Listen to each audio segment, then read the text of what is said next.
Hola, hola y saludos y bendiciones a todos nuestros escuchas de la librería 247. Hoy hablaremos de un tema súper curioso titulado La disciplina de la oración. Esta lectura se inspira en el libro Las disciplinas de una mujer piadosa de Bárbara Hughes, en la cual ella muestra cómo las disciplinas espirituales es una forma en la que nos conectamos con Dios.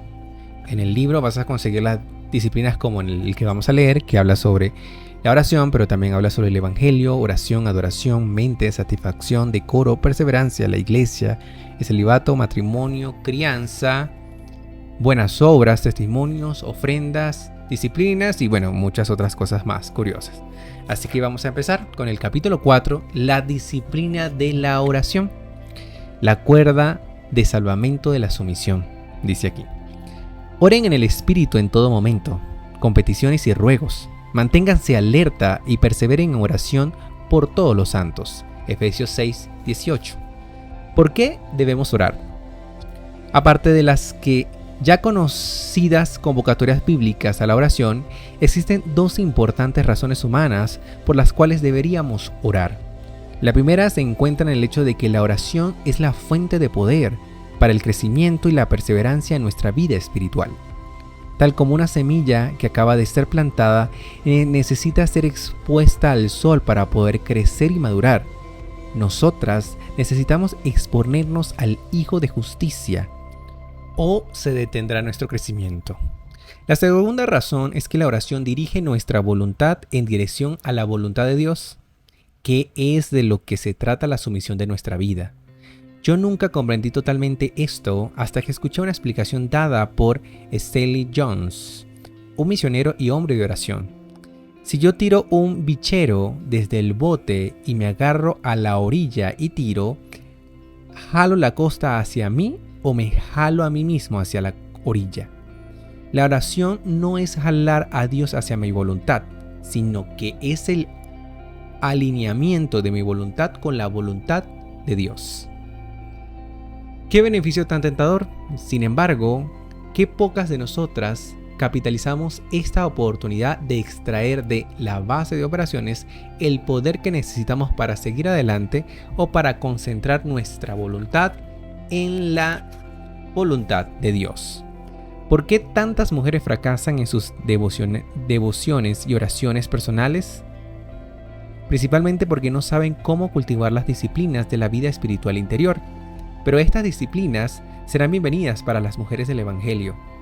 Antes de profundizar más, es importante que comprendamos de entrada que la vida de oración no puede ser reducida a unas pocas reglas sencillas. Estas áreas de experiencia espiritual son demasiado dinámicas y personales como para ser resumidas de una manera simplista. Lo que puede ser de provecho para una persona puede no ser lo correcto para otra. Además, a pesar de que hablaremos de 5 aspectos de interacción con Dios en nuestras devociones y oraciones, meditación, confesión, adoración, sumisión y petición, no existe un orden prescrito. Los ritmos de nuestra vida exigen a veces que nos lancemos directamente a la petición con un Señor ayúdame, que tan a menudo es la manera en la que yo comienzo mis oraciones. Otras veces nos pasaremos casi todo el tiempo en confesiones, meditación y adoración. Así que vamos con la primera, la meditación. La meditación cristiana no es otro tipo trascendental asociado con mantras dichos entre dientes en la posición de loto. A los cristianos no se les instruye a que vacíen su mente. La meditación comienza con el ejercicio de devoción de escuchar la palabra. Las palabras de la Escritura no son solo para ser leídas, sino también escuchadas. Tienen el propósito de llegar al corazón. El Salmo 48 dice: el hacer tu voluntad, Dios mío, me ha agradado y tu ley está en medio de mi corazón. La meditación es también vertical. Cuando el salmista habla de meditar en la palabra de Dios día y noche, utiliza la palabra que significa murmurar. Murmurar la palabra de Dios a Él en oración involucra la memorización u oración con la Biblia abierta, de modo que, junto con una lectura sistemática de la Biblia, deberíamos elegir segmentos significativos para verbalizar en forma reverente. Cuando mis niños eran pequeños, yo memoricé Filipenses 4 del 6 al 7, con este propósito: por nada estéis afanosos, sino sean conocidas vuestras peticiones delante de Dios en toda oración y ruego, con acción de gracias, y la paz de Dios, que sobrepasa todo entendimiento, guardará nuestros corazones y nuestros pensamientos en Cristo Jesús. Gracias a que hice esto, me di cuenta de que continuamente repetía la frase que tanto necesitaba: por nada estéis afanados. Gracias a Dios por la paz que me ha prometido, yo hacía que mis peticiones fueran conocidas delante de Dios. Ustedes deben comenzar con un solo versículo o un par de ellos. Existen pasajes clásicos, más extensos, que parecen hechos a medida para la meditación, tales como los 10 mandamientos, las 8 bienaventuranzas y el Padre Nuestro.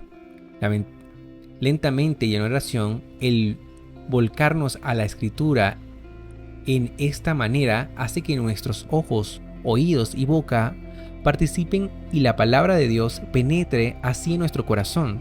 Los efectos de la meditación traen avivamiento. La ley de Jehová es perfecta, que convierte el alma. También traen sabiduría. El testimonio de Jehová es fiel y hace sabio al sencillo. Oh, cuán amo yo tu ley. Todo el día es ella mi meditación. Me has hecho más sabio que mis enemigos con tus mandamientos, porque siempre están conmigo. Salmo 119 del 97 al 98. Trae también mayor fe. Así que la fe es por el oír y el oír por la palabra de Dios. Romanos 10, 17. Así que, ¿cómo meditamos? Incluso voy a recapitular esos 3 efectos de meditar la palabra de Dios, que es el avivamiento, la sabiduría y mayor fe. Continúo con la pregunta que mencioné. Así que, ¿cómo meditamos? La Biblia dice que la meditación debería ser continua, de día y de noche, como le dicen Salmos 1:2 y otros salmos. De manera ideal, ustedes podrían hacer que la meditación fuera parte de sus devociones o devocionales, sus momentos de quietud apartadas con Dios. Sin embargo, aún nuestras vidas atareadas pueden ser interrumpidas por la meditación bíblica.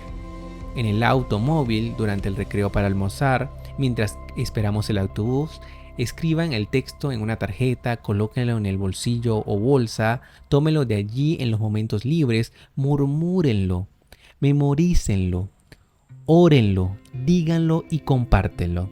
Excelente. Vamos con el otro consejo, que es la confesión. La confesión puede llevarse a cabo en cualquier momento. Lo ideal es que tenga lugar cada vez que pecamos. Sin embargo, con frecuencia ocurre que somos demasiado orgullosas o que estamos muy cargadas emocionalmente como para reconocer nuestro pecado en el momento en el que lo cometemos. Por ejemplo, cuando perdemos los estribos en una discusión. No obstante, si estamos sobrecargadas de pecado, es imposible la devoción. Si han estado poniendo de lado la confesión de sus pecados a Dios, tienen que hacerlo antes de su tiempo de devoción o de devocional. Es muy raro que yo empiece a orar con otra cosa que no sea la confesión. Soy adepta al pecado y muy inepta a admitirlo, hasta que ya no me queda otra cosa por hacer. Cuando nos acercamos a Dios en oración, debemos confesar nuestro pecado. Cuando meditamos en la Escritura, Cuando meditamos en las Escrituras, pueden salir a la luz pecados ocultos, de modo que nuestros momentos de devocional pueden verse colmados de reiteradas confesiones. El Salmo 139, el cual comienza con la contemplación de la omnipotencia y omnisciencia de Dios, finaliza con una oración por la investigación divina del alma del salmista. Examíname, oh Dios, y conoce mi corazón. Prueba y conoce mis pensamientos, y ve si hay en mí camino de perversidad, y guíame en el camino eterno. Esto es Salmo 139, del 23 al 24. Estas son confesiones espontáneas ofrecidas a Dios a medida que nuestros pecados nos vienen a la mente. Asimismo, nuestra disciplina de oración debería incluir alguna confesión sistemática. Debemos examinarnos con regularidad teniendo en cuenta en Romanos 3 del 9 al 20, el cual revela que todas las áreas de nuestra vida están manchadas por el pecado. Cuando mi esposo dirige a nuestra congregación en la confesión de pecado, A menudo envía nuestra atención hacia la verdad, llevándonos a confesar que pecamos en nuestros pensamientos, palabras y hechos. ¿Sí? Entonces aquí resalta esos 3 puntos. Pensamientos, porque no hay justo ni aún uno, no hay quien entienda, no hay quien busque a Dios. Todos se desviaron, a una se hicieron inútiles, no hay quien haga lo bueno, no hay ni siquiera uno, del versículo de 10 al 12. Luego están las palabras. Sepulcro abierto es su garganta, con su lengua engañan, veneno de áspides hay debajo de sus labios, su boca está llena de maldición y de amargura, versos del 13 al 14. Y en la parte de los hechos, sus pies se apresuran para derramar sangre, quebranto y desventura hay en sus caminos, y no conocieron caminos de paz, del versículo 15 al 17. Entonces es importante recordar que confesemos nuestros pecados teniendo en cuenta pensamientos, palabras y hechos, que constantemente pues hacemos todo el tiempo. Me parece algo muy importante. No estoy diciendo que simplemente le fallemos a Dios, sino más bien que nuestro pecado afecta profundamente cada parte de nuestro ser. Reflexionar de manera sobre nuestros pecados puede ayudarnos a confesar pecados específicos en cada una de estas áreas. Pecados ya sea de comisión como de omisión por medio de nuestra falta. No podemos exagerar la importancia de la confesión. Si en mi corazón hubiese yo mirado a la iniquidad, el Señor no me habría escuchado. Salmo 16:18 dice. El pecado que no ha sido confesado nos lleva a evitar la oración porque Dios parece distante, pero la confesión restaura nuestra relación con Él y nos restituye a su favor. Siguiente punto, la adoración. Los aspectos de devoción de nuestro tiempo de oración dan como resultado la adoración, o sea, le decimos a Dios qué es lo que atesoramos sobre Él. La relevancia, que a menudo está ausente, debe caracterizar siempre a nuestros momentos con Dios. Y junto con la reverencia, necesitamos concentración. Eso significa que nuestras mentes deben estar comprometidas por completo. Esta es la razón por la cual le debemos brindar a nuestras devocionales aquel momento de nuestro día en el cual estemos más frescas y más atentas. La reverencia por Dios nos hace consciente de nuestro humilde estado. La humildad conduce a la alabanza. Cuando alabamos a un amigo o a un nieto, reconozco algo que aprecio acerca de esa persona. Bien hecho. Les digo, si él o ella ha alcanzado algún objetivo o realizado un buen trabajo en alguna área. O tú eres siempre tan amable, o realmente eso fue muy generoso de tu parte. Así es como ocurre con Dios. Yo le digo lo que aprecio acerca de Él. La alabanza es lo que haremos durante la eternidad, haciendo cosas tales como: Señor, digno eres de recibir la gloria y la honra y el poder, porque tú creaste todas las cosas y por tu voluntad existen y fueron creadas. Apocalipsis 4:11. La contemplación se encuentra en el corazón de la adoración, especialmente cuando lo consideramos a Dios según se manifiesta en su creación. Los salmos no sugieren nunca que Dios esté en su creación, pero nos dice que sus excelencias pueden ser vistas en sus obras creadas. El Salmo 29 le atribuye la gloria a Dios a través del medio visual de una gran tormenta. El Salmo 19 comienza: los cielos cuentan la gloria de Dios y el firmamento anuncia la obra de sus manos. Un día emite palabras a otro día y una noche a otra noche declara sabiduría. Escuchemos a Dios que habla por medio de la creación, dice el salmista. Como contraste, el Salmo 139 celebra la omnisciencia de Dios, la omnipresencia y la omnipotencia en la creación de la mente y el cuerpo humano. ¿Se ha quedado ustedes alguna vez sin alientos ante la naturaleza? En ese momento la naturaleza irradia la gloria de Dios. Si ustedes han sido testigos del poder de una tormenta en la región central de Estados Unidos, saben a lo que me refiero. Un verano, mientras que estaba quitando los yuyos de mi jardín en Wisconsin, vi unas nubes negras, siniestras, que aparecían del oeste como una gran ola que se devoraba todo lo que se encontraba a su paso. La tormenta cayó con tanta furia de repente que mi madre de 81 años y mis pequeñas nieticas y yo corrimos hacia la casa. Nos quedamos paradas en el porche mirando la tormenta que envolvía el cielo azul sobre el este, con relámpagos que iban de un horizonte a otro. Mi madre estaba tan maravillada que tomó su cámara y tiene fotografías para corroborar el acontecimiento que nos hizo gritar en alabanza el extraordinario poder de Dios en la creación. A través de las escrituras, los teólogos han discernido alrededor de 20 atributos de Dios. La contemplación de esos atributos ha sido un camino de larga tradición que nos conduce a la adoración. Si nos pasamos 20 días consecutivos en la compañía de un libro como J. Parker, Conociendo a Dios, que es un libro sobre los atributos de Dios, podremos obtener ideas que elevarán tanto nuestra mente como nuestra alma.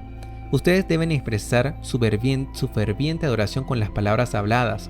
A veces me doy cuenta de que estoy cantando, aún mis melodías desafinadas expresan alabanza a Dios.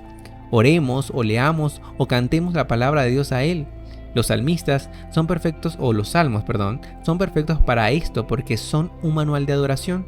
Pero existen también magníficos himnos del Nuevo Testamento, tal como el Magnificat de María en Lucas 1 del 46 al 55.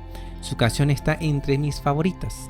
Los himnos tradicionales de la iglesia y las hermosas canciones de la Biblia, las cuales son más recientes, son una fuente de alabanza poética a las que les han agregado la melodía.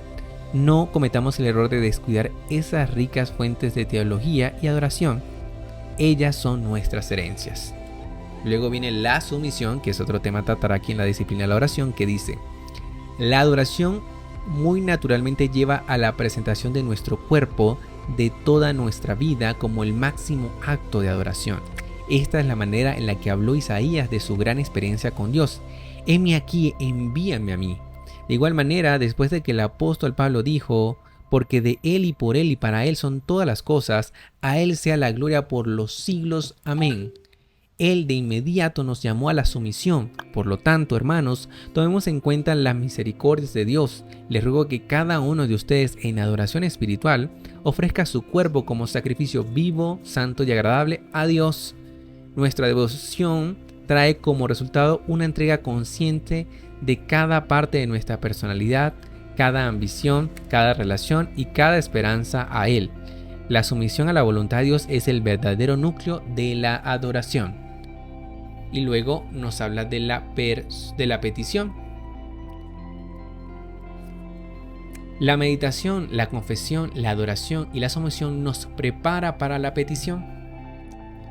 El ofrecimiento de nuestras peticiones a Dios se necesitan 5 elementos para experimentar por completo el poder de la petición. Esos son: en el Espíritu. El primero es orar en el Espíritu. En Romanos, Pablo explica: y de igual manera el Espíritu nos ayuda en nuestra debilidad, pues ¿qué hemos de pedir como conviene? No lo sabemos, pero el Espíritu mismo intercede por nosotros con gemidos indecibles. Mas el que escudriña los corazones sabe cuál es la intención del Espíritu, porque conforme a la voluntad de Dios intercede por los santos. Romanos 8 del 26 al 27. El Espíritu Santo que habita en nosotros ora por nosotros y se une a nosotros en nuestra oración, comunicando sus oraciones a la nuestra, de modo que podamos orar en el Espíritu. Judas 20 ofrece un desafío aún mayor para experimentar este fenómeno. Ustedes, en cambio, queridos hermanos, manténganse en el amor de Dios, edifíquense sobre la base de su santísima fe, orando en el Espíritu Santo. La voluntad de Dios es que oremos en el Espíritu, y a lo que Dios desea, en la medida que lo permitamos, Él le da poder. Cuando oremos en el Espíritu ocurren 2 cosas sobrenaturales. Primero, el Espíritu Santo nos dice por qué cosas debemos orar, y esto lo hace a través de las Escrituras, a medida que nos muestra qué es lo que necesita la oración. Él nos da la absoluta convicción de que ciertas cosas están en la voluntad de Dios. Yo experimenté esto mientras oraba por mi hija adolescente. Estaba preocupada porque ella no estaba espiritualmente en la senda correcta, y yo tenía miedo de que ella pudiera tomar decisiones que le afectaría para toda la vida. De rodillas, con mi Biblia abierta delante de mí, yo estaba leyendo y orando. En 1 de Juan leía estas palabras: porque todo el que es nacido de Dios vence al mundo, y esta es la victoria que ha vencido al mundo, nuestra fe. Supe de inmediato de que esta no era mi experiencia presente, ya que tenía miedo y estaba preocupada, no muy victoriosa que digamos. confesando mi pecado, continué leyendo.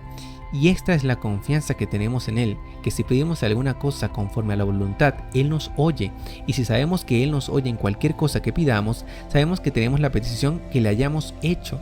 Si alguno viere a su hermano cometer pecado que no sea de muerte, pedirá y Dios le dará. Yo no sabía cuál era el pecado que llevaba a la muerte, pero estaba bastante segura de que mi hija no lo estaba cometiendo. Este pasaje me reveló que yo podía orar con confianza por lo que era lo más importante para mi hija, la voluntad de Dios y su vida espiritual. El pasaje me dio la promesa de que mis oraciones le traerían vida. Cómo y cuándo haría Dios su voluntad era cosa de Él. Mi opción era si estaba o no dispuesta a confiar en Él, haría lo que me había prometido. Y si habré orado, el Espíritu de Dios, por medio de las Escrituras, le dio la forma a mis oraciones. El otro beneficio de orar en el Espíritu es que provee la energía del Espíritu Santo para orar, para dar fuerza a los cuerpos cansados, aún enfermos, y para animar al deprimido para que oren con poder y convicción por la obra de Dios. Y eso sin duda me ocurrió a mí. Me levanté de ese tiempo de oración con una paz y una confianza que no había experimentado en muchos meses. Luego habla sobre la oración continua. Ya va, un segundo. El segundo ingrediente de la oración de petición es que es ininterrumpida en toda situación. ¿Es acaso posible la oración continua? Sí y no.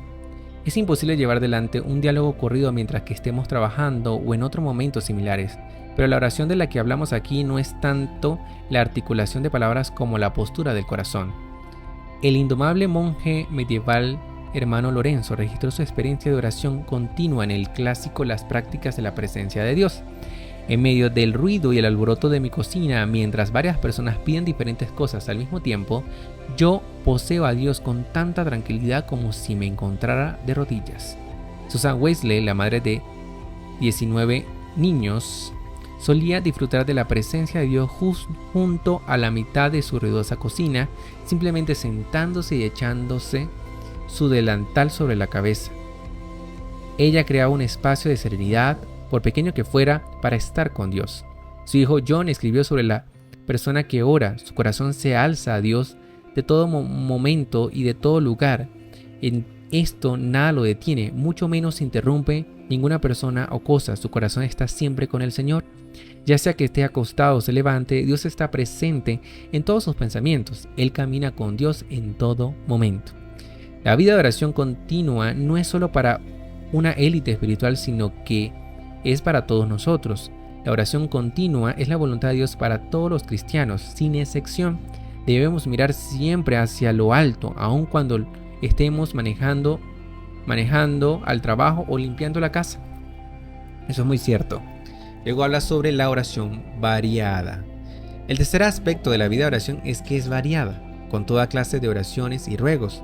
Pablo lo escribe en Timoteo: exhorto en todo a que se hagan rogativas, oraciones, peticiones y acciones de gracia por todos los hombres. La oración variada emana de la oración continua, porque a medida que oramos ininterrumpidamente, las diversas situaciones con las que nos topamos exigen una variedad de oraciones. Oraciones para resistir la tentación, oraciones por sabiduría, poder, por autocontrol, por protección de los demás, por crecimiento, por convicción. La oración persistente. El cuarto aspecto de la oración eficaz es la persistencia. Oren en el Espíritu en todo momento con petición y ruego. Manténganse alerta y perseveren en oración por todos los santos.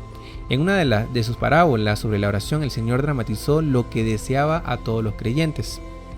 También les refirió Jesús una parábola sobre las necesidades de orar siempre y no desmayar, diciendo: había un juez que no tenía a Dios ni respetaba a hombre. Había también en aquella ciudad una viuda, la cual venía a él diciendo: hazme justicia de mi adversario. Y él no quiso por algún tiempo, pero después de esto dijo dentro de sí: aunque ni temo a Dios ni tengo respeto a hombre, sin embargo, porque esta viuda me es molesta, le haré justicia, no sea que viniendo de continuo me agote la paciencia. Al final del sermón de la montaña, Jesús le comentó a sus seguidores que oraran con tenacidad: pedid y se os dará, buscad y hallaréis, llamad y se os abrirá. Las palabras de Jesús en realidad dicen: sigan pidiendo y se os dará, sigan buscando y encontrarán, sigan llamando y se les abrirá. Tal tenacidad es lo que Pablo tenía en mente cuando dijo: manténganse alerta y perseveren en oración. Dios responde a la oración persistente. Amén. Eso estuvo muy lindo. La oración intercesora, dice. El quinto aspecto de la oración es la oración intercesora, por todos los santos, lo que significa por los creyentes en Cristo, o en Jesucristo. Mi oración favorita de orar es utilizando las oraciones que se encuentran en la Biblia. Ellas me permiten orar por otros de una manera que yo no podría hacerlo. Algunas de estas son los que están en Efesios, Filipenses y Colosenses. Las oraciones de petición por otros aportan gracia a nuestra vida. Por ejemplo, pocas personas saben que los estupendos logros de William Carey en India fueron alimentadas por su hermana que estaba postrada en cama, quien oró por él por más de 50 años. Qué hermoso detalle. Entonces, aquí tiene la pregunta: ¿cómo hacer para que tenga lugar la oración? Y dice: la guía con los 5 aspectos de la oración petitoria es hermosa. Oración en espíritu, continua, variada, persistente e intercesora. Que ya lo vimos. Es muy sencillo sentirse desafiadas y motivadas, pero para poder lograr esto o para que esto ocurra en nuestra vida tenemos que ser prácticas. Una de las cosas que hago para orar por personas aparte de mi familia inmediata es utilizar el boletín de la iglesia. Cada semana enumero los enfermos, los que han sufrido la pérdida de un ser querido, los misioneros presentados semanalmente y las necesidades presupuestarias de la iglesia. El boletín sirve como un magnífico listado de oración completa y al día. Laura Klein era una devota persona de oración. Su nuera me dijo que su método era simple. Cuando ella se enteraba de alguna necesidad, la escribía en una lista de oración. Esta lista consistía en varias hojas de papel largas y angostas, que cabían fácilmente en un bolso. Ella le agregaba continuamente páginas abrochándolas a la lista ya existente. Muy de vez en cuando quitaba algunas páginas. Con el tiempo, su fajo de páginas tenía sus esquinas dobladas y bien gastadas. Ella pasaba con regularidad muchas horas en oración silenciosa en su casa, hojeando su lista. A menudo, cuando la visitaba a su nuera, Laura estaba sentada con la Biblia y la lista de oración en sus manos. Ella mantenía la lista en su bolso de modo que estuviera siempre a mano, aprovechando el tiempo que pasaba esperando en diversos lugares. Si bien le pedía que oraran, esa persona podía estar segura de que ella iba a orar y nunca dejaba de darle seguimiento a ninguna de las peticiones, preguntando cuáles podrían haber sido los resultados de sus oraciones. Ella realmente buscaba las respuestas y acciones de Dios y se deleitaba cuando veía su obra, la cual muchos de nosotros podríamos haber pasado por alto. Las oraciones de las mujeres cristianas deberían influir en su familia. Es necesario hacer una lista con lo que nos preocupa acerca de los miembros de nuestra familia. De lo contrario, no es fácil dejar de orar por los detalles. Es fácil, dejar de orar por los detalles y orar una oración general tal como: Señor, por favor, bendice a Susi. Mi lista de oración aplaca mi mente agitada y me ayuda también a orar no solo por lo que es importante para mí, sino también por lo que es importante para aquellos que me han pedido mis oraciones. Además de mi lista de oración, el siguiente obsequio que puede darle a su vida de oración es un poco de paz y quietud, lo cual es un verdadero desafío en esta época infestada por los medios de comunicación. Elija una situación que funcione para ustedes, elijan un lugar donde no tendrían distracciones.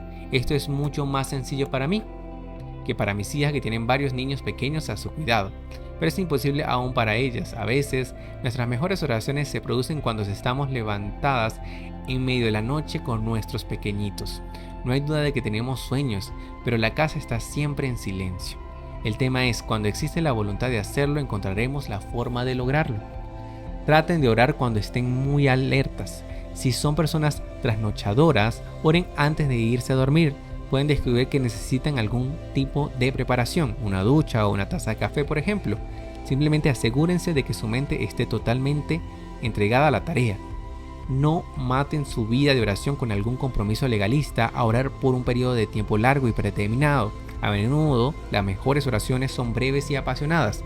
Hagan que sus oraciones sean frecuentes y fervientes, como lo ha sugerido Martín Lutero. Luchen por lograrlo. Otro penúltimo subtítulo. Antepenúltimo, perdón. Penúltimo. Las confesiones de San Agustín revelan que sus primeros años no ofrecieron indicio alguno del magnífico cristiano que sería algún día. Todo indicaba que el joven brillante se convertiría en un profesional disoluto, probablemente como abogado o como académico. Cuando era un estudiante de 17 años se consiguió una novia que vivía con él y quien compartió su lecho durante una década y con quien tuvo un hijo ilegítimo. Intelectualmente, Agustín no abrazó al cristianismo sino a la herejía popular de su época, la cual reclamaba una petulancia reconciliar la filosofía y la religión. A la edad de 23 años, mientras estaba enseñando retórica, Agustín escribió un libro con un título que suena hoy como algo propio del siglo XXI, On the Beautiful and the Fit, de la belleza y la forma. Agustín estaba lejos de ser un candidato para la iglesia y mucho menos para la santidad. Pero Agustín tenía algo muy especial en su favor.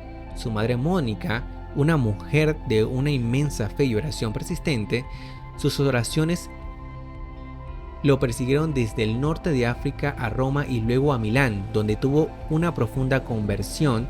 Agustín pasó a ser el teólogo más importante de los primeros siglos de la iglesia.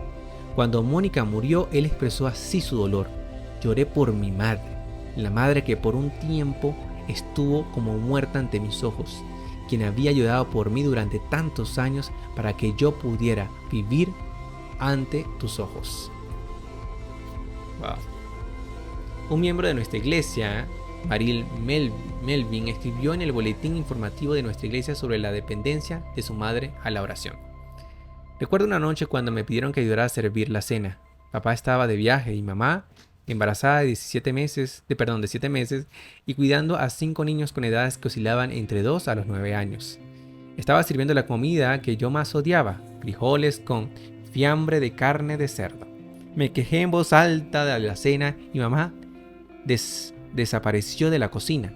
La llamé para poder encontrarla, pero no obtuve ninguna respuesta. Algo me llevó al sótano, donde por fin la encontré en el cuarto de la caldera. Estaba completamente oscuro y ella estaba llorando. Al ver a su pequeña de 7 años allí parada temerosa, se enjuagó las lágrimas y me dijo que ella necesitaba venir a orar para tener más fuerza. Esa temprana imagen de mamá como intercesora y suplicante llena mi mente y mi memoria ahora con su patetismo y su verdad. En lugar de gritar enojada ante mi insensibilidad infantil, ella se retiró para pedir refuerzos de su Padre Celestial, disponible en abundancia para ellas que les pedía. Hermoso. Esta disciplina es un llamado a esforzarse. La oración es un trabajo, no un deporte. No es algo que hacemos si lo deseamos o solo si sabemos cómo hacerlo bien. No será fácil, aunque hayamos fracasado en el pasado, no dejemos de intentarlo. Confesemos nuestros fracasos a Dios y luego disciplinémonos para comenzar algo nuevo. Esa es la voluntad de Dios en el Evangelio. Y finalmente, renueven su mente. ¿Cuánto tiempo pasan por lo general conversando con Dios? Según su opinión, ¿por qué es la oración una parte importante del cristianismo? Luego hay otra pregunta: ¿cuál es el significado bíblico de la palabra meditación? ¿Por qué deberíamos meditar en el Señor y en su palabra y en su voluntad? ¿Por qué es la imagen de la guerra apropiada para considerar la disciplina de la oración? Apliquemos esto en sus propias victorias y derrotas en lo que concierne a la oración. Inclusive en las preguntas hay versículos mencionados. ¿Qué dice Romanos y Judas sobre el Espíritu Santo y la oración? ¿Por qué son estas verdades aquí importantes para ustedes personalmente? ¿Les resulta difícil encontrar suficiente tiempo y un lugar tranquilo, alejado de las interrupciones para sus momentos de oración? ¿Por qué? ¿Existen formas de poder minimizar las lealtades en conflicto que ustedes necesitan ignorar y ajustar su vida atareada? ¿Cuál es el mejor lugar para ustedes para orar y cuál es la mejor hora? Hagan una lista de personas por las cuales deseen orar regularmente. Luego establezcan un horario en el que oren por varias personas en su lista. Cuando oren pidan respuestas específicas que podrán reconocer más adelante. Y bueno, este fue todo el capítulo 4 que habla sobre la disciplina de la oración y cómo es el llamado, en este caso un libro que se especifica a las mujeres como una disciplina que se debe practicar siempre, donde nos habla sobre la importancia de la oración, cómo podemos meditar, confesar, pedir y adorar en medio de todas las circunstancias, donde inclusive podemos ser sumisos, cómo orar en el Espíritu, cómo tener esa oración continua, variada, persistente e intercesora. Y cómo lograrlo, por supuesto que sí, y las estrategias. Entonces, bueno, nos alegra haber compartido con ustedes un capítulo de este maravilloso libro, Las disciplinas de una mujer piadosa, de Bárbara Hughes. Recuerden que pueden conseguir el libro en nuestra página web o escribirnos y estaremos atentos para poder brindarles este maravilloso material y muchos más. Así que, mujeres, llamadas a las disciplinas espirituales como la oración y entre muchas más. Así que nada, eso fue todo por esta oportunidad. Saludos y bendiciones de parte de la librería. Shalom, shalom.